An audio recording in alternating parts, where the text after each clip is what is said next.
దండాలి బాబు. వీరబాబుడు ఏమిటి శ్మశానాన్ని ఒంటరిగా వదిలేసి ఎలా వచ్చావు? ప్రథమ శవాల గంపు నువ్వును. ఈ లోపుగా ఏ రాజకీయ నాయకుడు ఆ శ్మశానాన్ని ఆక్రమించుకుని ఏ 5 స్టార్ హోటల్ కట్టేస్తే రేపొద్దున నా శవాన్ని మా రావుడి శవాన్ని ఎక్కడ పూడ్చాలరా? పోదురు బాబు బడాయి. నా మేడుంటే ఆడి శ్మశానమే. అంటే ఇప్పుడు ఇది శ్మశానం, మేమంతా శవాలమునా? అయ్యి బాబాయ్, అసలు ఇక్కడ ఏం పనిరా? ఏట్లేదు బాబు, మొన్న మగ శవాన్ని పూడ్చిపెట్టినాం, దాన్ని బయటికి పీకాలి. ఎవరు? నేనా? అబ్బా మీరు కాదండి, ఆ పర్మిషన్ ఏదో మీరు ఇప్పిస్తే నానే పీకేస్తాను. అసలైనా శవంతో నీకేంట్రా పని? ఏదైనా పర్సనల్ గా మాట్లాడాలా? ఎలా కోలాలో అడగండి బాబు. ఆ శవాన్ని గురించి పోలీసులకి ఏదో అనుమానం వచ్చిందంట. అది మర్డర్ కేసో మామూలు సావో తెలుసుకోవాలి. ఎవరు? నువ్వా? పోలీసులా? పోలీసులండి. మరి నీకెందుకురా టెన్షన్? వీరబాహు బాబు, ఇంకాసేపు నువ్వు ఇక్కడే ఉన్నావంటే నీ శవాన్ని మేమతో శ్మశానాన్ని మోసుకెళ్ళాలి. వెళ్ళి కమిషనర్ కలుసుకోరా. అట్టాగే బాబు, సమయానికి మంచి సలహా ఇచ్చి ఈయన బారి నుండి నన్ను సాగకుండా కాపాడారు. కొత్త బాబు ఏడ్చావు. ప్రథమ కాటి కాపరి కామెడీ నువ్వును. రే రావుడు, మనిద్దరం 3ంటికల్లా బయటికి వెళ్ళాలి. కమిషనర్ దగ్గర పర్మిషన్ తీసుకో. ఎందుకురా? నాకంటూ పెద్ద దిక్కు ఉండి ఏడ్చింది నువ్వే కాబట్టి. సరిగ్గా చెప్పాడు బాయ్. అది కాదురా, సాయంత్రం 4ంటికి మా అమ్మాయిని చూసిపోవడానికి మగ పెళ్లి వాళ్ళు వస్తున్నారు. అందుకు. Is it? వెరీ గుడ్, తప్పకుండా వస్తాను. పని కానీ. వీడు రామచంద్రరావు అని నాకు మంచి ఫ్రెండ్. నేను రాముడు అంటాను. అమ్మడు మౌనిక, అమ్మాయిని తీసుకురామ్మా. రాముడు, రావుకాలం అయిపోయింది. వెళ్ళిపోయి అరగంట అయిందిరా. అడుగు కూర్చోబెట్టు. తీసుకో తీసుకో. చూడండి, మా అమ్మాయి అందంగా లేదని ఏ వెధవా అనడు. తమరేమంటారో నాకు తెలియదు. అమ్మాయికి ఏమండి చక్రవడ్డీలా ఉంది. ఏమయ్యా పెళ్లి కొరక, చూడటం అయిందా? ఇప్పుడే బాగా చూడు. రేపొద్దున కన్నొంకరా కాలొంకరా అంటే నేను ఊరుకోను. అచ్చం సినిమా హీరోయిన్లా ఉందండి. బాబాయ్, అమ్మాయి వాళ్ళకి నచ్చింది. మరి కట్నాలు కానుకల విషయాలు కూడా మాట్లాడు. కట్నమా కాకరకాయ? కట్నం పేరెత్తితే చెప్పుచ్చు కొడతా. ఏ ఎవరా? ఏమిటి చెప్పా? కట్నం అయితే చచ్చిన ఇవ్వను. చూడండి మాస్టారు, నాకు 2 పిల్లలు, ఒక ఆడ ఒక మగ. ఈ అడుగు తక్కువ వెధవలా కాకుండా ఆడని మగని సమానంగా చూసే అభ్యుదయ భావాలున్న వెధవని నేను. మరో విషయం, నాకున్న ఆస్తిని 3 భాగాలు చేశాను. అందులో ఒకటి నాకు, ఒకటి మా అమ్మాయికి, 3వది మా అబ్బాయికి. ఇంకో షరతు, నాకు ముసల్తనం వచ్చిన తర్వాత 6 నెలల పాటు మా అమ్మాయి దగ్గర, 6 నెలల పాటు మా అబ్బాయి దగ్గర ఉంటాను. ఇవన్నీ మీరు బాగా ఆలోచించుకోండి. అంతా బాగానే ఉంది, ఆ చివరిదే బాలేదు. మొదలు పెడితే బాగానే ఉంటుంది. ఏం బాగుండదు బాబాయ్. అర్థం లేని మాటలు మాట్లాడి సమాధానం చెడగొట్టుకోకు. శుభ్రంగా అబ్బాయి కాళ్ళు కడిగి కన్యాదానం చెయ్యి. నువ్వు నోరుమోయ్. వీళ్ళ దరిద్రపు కాళ్ళు కడగాల్సిన దరిద్రం నాకు పట్టలేదు. నీకంత సరదాగా ఉంటే ఆ కట్నాలు కనుకలేవో వాళ్ళ మహాలు బట్టి ఆ దరిద్రపు కాళ్ళు నువ్వే కడుక్కో. నాకు అవసరం లేదు. అది కాదురా. ఇంకేం మాట్లాడద్దు. ఎవరు బయలుదేరచ్చు. ఇంత జరిగాక ఇంకా ఉంటావా? పదవే. క్షమించండి, ఒక్క నిమిషం ఆగండి. మీరేం అనుకోకపోతే తమరు ఒక్కసారి మా ఇంటికి వచ్చి మా పెద్దమ్మాయిని చూడండి. వీడి కూతురు కంటే అంతగత్తే, బాగా చదువుకుంది. పైగా దాన్ని చేసుకున్నవాడు సినిమా యాక్టర్ అవుతాడని కోయవాడు జోషి కూడా చెప్పాడు. మీరు అనుకున్నట్టు కాకపోయినా కొద్దో గొప్ప కట్నం కూడా ఇచ్చుకోగలను. రేపు తిథి కూడా చాలా బాగుంది. తప్పకుండా రేపే వచ్చి చూడండి. సరే, అలాగే వస్తాం. అమ్మాయికి సంగీతం అంటే చాలా ఇంట్రెస్ట్ అండి. కానీ అమ్మాయి పాట పాడితే భర్తకు గండం అన్నారు. అందువల్ల సంగీతం మార్పించేశాను. భోజనం కూడా సరిగ్గా చేయదు. పగటి పూట 2 ముద్దలు, రాత్రి పూట 1 ముద్ద. తనలో పూలు కూడా పెట్టుకోదు. పెట్టుకుంటే తనలో పోస్తుంటా. చూసారా, ఖర్చే లేదు. ఏమిటో ఈ కాల పాడపల్లలో. అది ఆడపిల్లని అలా పెంచాలండి. మరి మిగతా విషయాలు అన్నయ్య గారు కాస్త ఆలోచించి అడిగితే బాగుంటుందేమో. మౌని, అక్కయ్య లోపల తీసుకెళ్ళు. చూడండి బాబు గారు, మగబిడ్డ అన్న తర్వాత ఎంతైనా అడగచ్చు. రేపు మా వారికి అడగను. పెద్దవారి డబ్బుదే ఉందండి. అసలు మీలాంటి పెద్ద మనుషులకి డబ్బులు కక్కుర్తిపడే మనసత్వం అస్సలు ఉండదు. ఏదో లాంఛనప్రాయంగా 10,000 అనుకుందాం. మా గేదె ఖరీదే 10,000 అండి.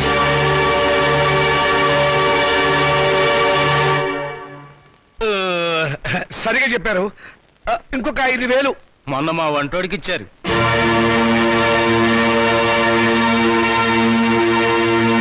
బావగారు, మీరేం కాదనకండి. ఆఖరి మాట 25,000. మా అమ్మాయికి మొదటి కాన్పు మగబిడ్డ పుట్టారనుకోండి, తాతగారి బహుమతిగా ఇంకో 5,000 ఇస్తా. ఓకే, ఒప్పేసుకోండి. సంతలో పశువులా ఈ బేరాలేమిటి? మౌనిక మౌనిక, నువ్వు ఊరుకోవే. దొరక్క నాకు మొగుడు దొరికాడు. నీ కర్మ. సర్లేండి, త్వరలో ముహూర్తాలు పెట్టించండి. వస్తాను. థ్యాంక్ యూ బావగారు.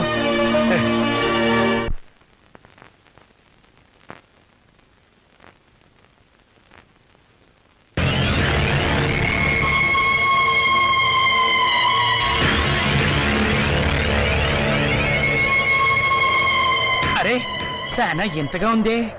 శవాన్ని పాతిపెట్టి 1 వారం రోజులైనా శవం ఇంకా కుళ్ళిపోలేదు. బెంగళూరు వంకాయలా నిగనిగలాడిపోతున్నా. శవం గ్లామర్ గా ఉందో లేదో చూడవలసింది నేను. చూడండి డాక్టర్ గారు, ఈ శవాన్ని రీపోస్ట్ మార్టం చేసి ఇది మర్డరా లేక నేచురల్ డెత్ నిర్ధారించండి. Okay, with pressure. ఆగండి బాబు, మా మున్సిపల్ చైర్మన్ గారికి పోస్ట్ మార్టం చూడాలని చాలా కోరిక. ఆయన వచ్చేదాకా మీరు ఆగాల్సిందే. ఆగేది ఆయన వచ్చి చూడటానికి ఇది మైకేల్ జాక్సన్ ప్రోగ్రామా? మా మేజిస్ట్రేట్ గారు వచ్చే లోపల పోస్ట్ మార్టం స్టార్ట్ అవ్వాలి. డాక్టర్ గారు మీరు కానివ్వండి. With pressure. ఆగండి డాక్టర్ బాబు, చెప్పేది మీకు కాదా? మా చైర్మన్ గారంటే మీకు నెక్కనే. ఏంట్రా కాటి కాపరవేత్వ, నువ్వు ఈ శ్మశానానికి ఎమ్మెల్యే అయినట్టు ఫీల్ అవుతున్నావు? మేజిస్ట్రేట్ గారు అంటే భయం లేదా? ఎవరైతే మాకంటే మాతో పెట్టుకోకో. Don't talk. పోలీసుల మజాక. డాక్టర్ గారు మీరు కానివ్వండి. ఇది ప్రశాంతమైన శ్మశానం అనుకున్నారా? మంచి చెడ్డ లేకుండా కొట్టుకు చస్తున్నారు. Thank you sir. పెద్ద బాడీ లేకపోయినా పెద్ద మనిషిగా కరెక్ట్ చెప్పాను.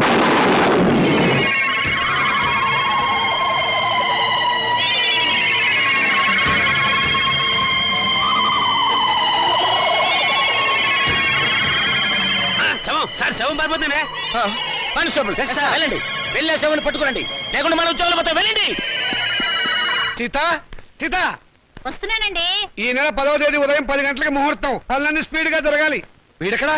రాజా రాజా ఏంటి ఏం చేస్తున్నావురా? చదువుకుంటున్నానండి. గుడ్, చదవాలిరా. నువ్వు బాగా చదవాలి, స్టేట్ ఫస్ట్ రావాలి. ఇదిగో 25,000 కట్టిన డబ్బు జాగ్రత్త చెయ్యి.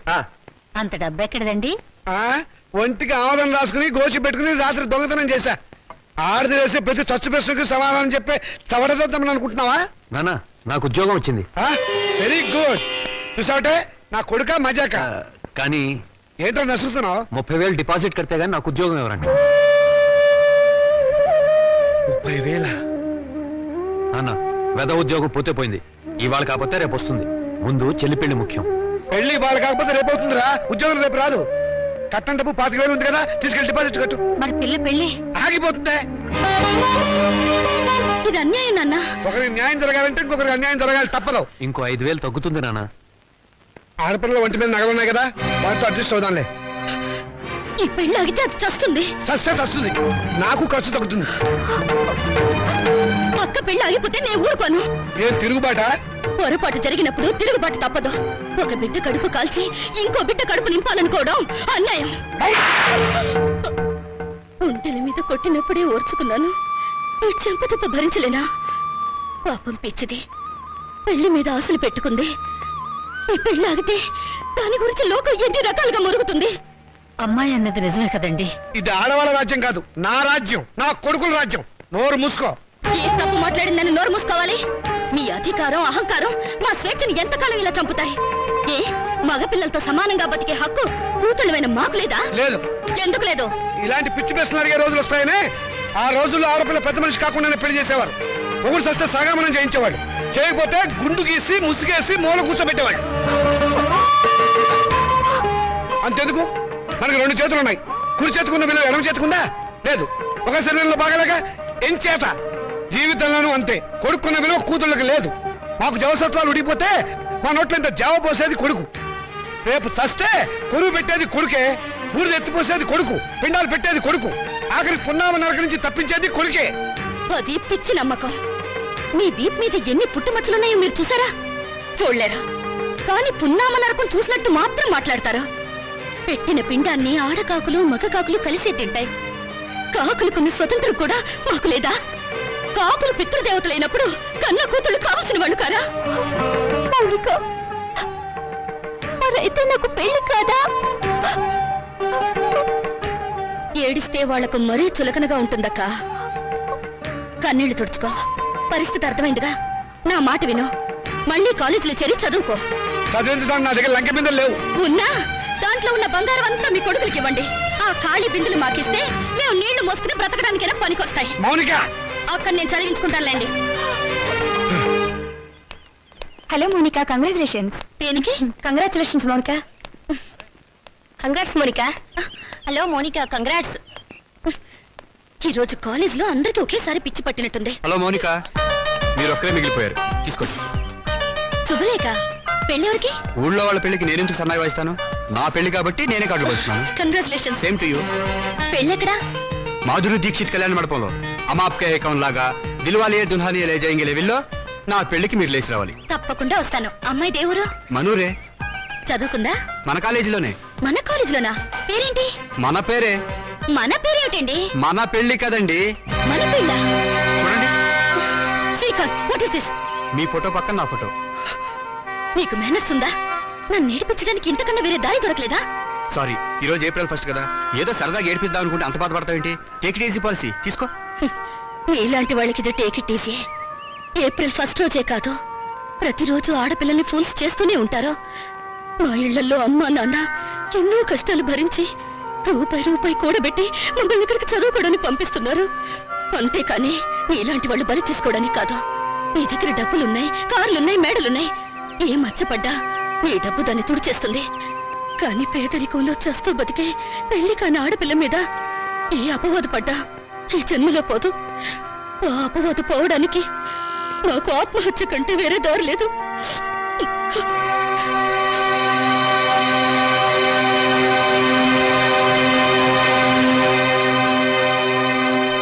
యూపీలో ఘోర రైలు ప్రమాదం, 300 మంది దుర్మరణం. పాపం గవర్నమెంట్ వాళ్ళు ఈ ప్రమాదాలను ఎలా నివారిస్తారో ఏమిటో. నాన్నగారు, ఆ రైలు ప్రమాదాలు రోజు ఉన్నవే గాని ఆ 3వ పేజీలో వివాహ వేదిక ఉంటుంది చూడండి. ఎవరినైనా వరుణ్ణి చూసి నన్ను కట్టపెట్టేస్తే ఒక పని అయిపోతుంది. ఇంత పెళ్లి పిచ్చ పట్టింది ఏమిటో నీకు? రోజు రోజుకి తెగ పెరిగిపోతుంది. పని చూసుకో. నమస్కారం అండి. రా బాబు రా. మీ కరెంటు బిల్లు కట్టేశానండి. థ్యాంక్ యూ బాబు. మీ ఆరోగ్యం ఎలా ఉంది? ఏం ఆరోగ్యంలే బాబు, ఆయనకు మోకాళ్ళ నొప్పులు, నడవలేకపోతున్నారు. మోకాళ్ళ నొప్పులా?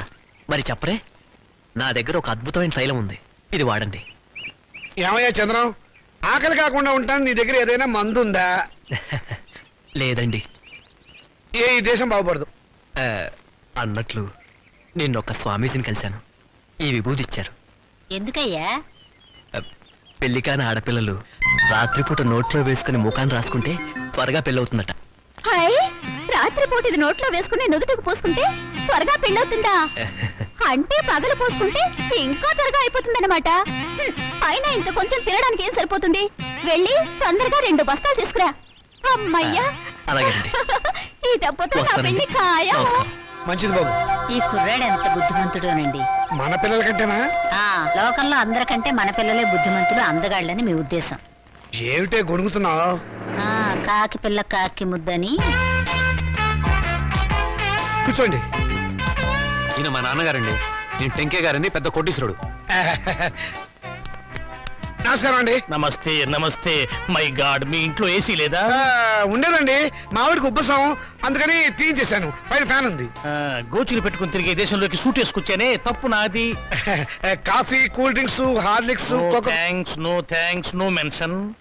వారం క్రితం మా అమ్మాయి జయ నేను అమెరికాలో ఉంటేను ఫోన్ చేసింది. ఐసీ. ఇందులో ఆశ్చర్యపోవడానికి ఏముంది? మా అమ్మాయి నాకు రోజుకు 2 సార్లు ఫోన్ చేస్తుంది. ఆ రోజు ఫోన్ చేసి మీ అబ్బాయిని ప్రేమిస్తున్నానని చెప్పింది.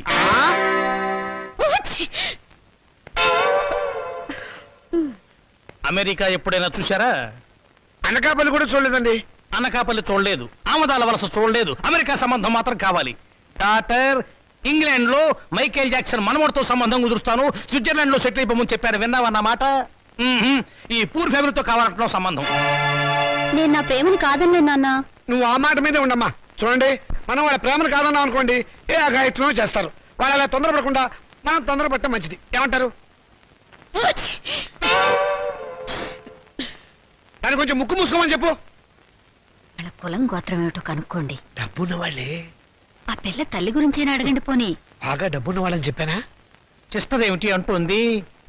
ఏం లేదు, మా పిల్లవాడికి రష్యా నుంచి 2 లక్షలు ఇస్తామని వచ్చారు. ఆ విషయమే ఊరికే గొణుగుతోంది. మీ అమ్మాయి మొత్తం ఎన్నిసార్లు తుమ్మింది? 2 సార్లు అండి. 2 సార్లు తుమ్ముకు 2 లక్షలు, 2 రోజులు 4 లక్షలు. ఓకే, లెక్క తప్పు చెప్పాను. 5 సార్లు తుమ్మింది. It's all right. నా వైపు నుంచి ఇంకొక తుమ్మేసుకోండి. మొత్తం 6 తుమ్ములు, 6 రోజులు 12 లక్షలు. మాదేం పోయిందండి, ఒక గోతం దులిపేస్తాం. ఏరుకోండి. Don't disturb him. పెళ్ళైన దాకా అదే పొజిషన్ లో ఉండనివ్వండి. Come on doctor. ఏ కొండయ్య, ఇట్రా. ఏంటి సార్? ఈ ఫోటోలో ఉన్న శవం ఇటువైపు తిరగడం చూసావా? శవమా? అదేనయ్యా, మనిషి. ఓ, శవం మనిషి. శవం లాంటి మనిషి అయ్యా. లేదండి, ఇలాంటి శవాన్ని చూడలేదు, మనిషిని చూడలేదు. చూడలేదా? సరే, ఒకవేళ చూస్తే మా పోలీస్ స్టేషన్కి ఫోన్ చేయి. ఓకే సరే సార్. సార్ ఎస్ మెహదీపట్నం వైపు వెళ్తున్నారా సార్? అవును. దారిలో కొంచెం లిఫ్ట్ ఇస్తారా సార్? అడ్డమైన వాళ్ళందరినీ డ్రాప్ చేయడానికి ఏమైనా సిటీ స్కూటర్ సర్వీస్ అనుకున్నావా? అలా అనకండి సార్, అర్జెంటుగా మా హెడ్ క్వార్టర్స్కి వెళ్ళాలి ప్లీజ్ సార్. సరే ఎక్కువ. Thank you sir. చైతే మిమ్మల్ని ఏదో జైల్లో చాలాసార్లు చూశాను సార్. Don't talk. జైల్లో చూడటం నాన్ సెన్స్. పోలీస్ స్టేషన్లో చూసుంటావు. నేను 2 టౌన్ ఎస్ఐని. 2 టౌన్ ఎస్ఐ వండర్ సార్.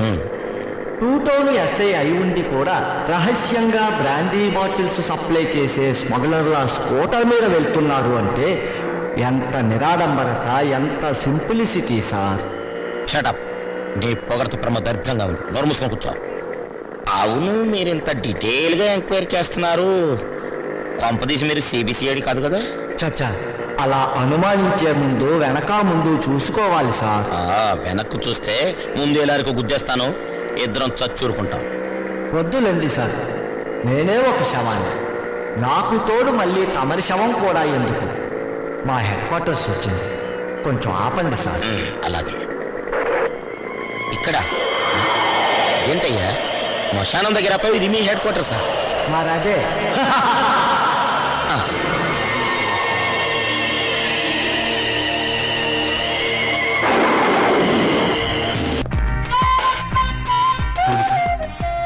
ఏమిటి మళ్ళీ నన్ను ఏడిపించడానికి ఏదైనా కొత్త ప్లాన్ వేసుకుని వచ్చావా? ఏదో సరదాగా చేసిన పని నేను ఇంత బాధపడుతున్నాను అనుకోలేదు. I'm sorry. నువ్వు సారీ అన్నంత తేలిగ్గా నేనే విషయం మర్చిపోలేను. అందులో నాటకాలాడి జీవితాల్ని నవ్వులు పలిచేసే నీలాంటి వాళ్ళని నేనే కాదు, ఎవరు నమ్మరు. నీ మీద అభిమానంతో నీకు దగ్గర అవ్వాలని చూశాను, కానీ నేను కష్టపెట్టాలని కాదు. నువ్వు ఒప్పుకున్నా ఒప్పుకోకపోయినా నేను మనస్ఫూర్తిగా ప్రేమిస్తున్నాను. I'm sorry. I love you.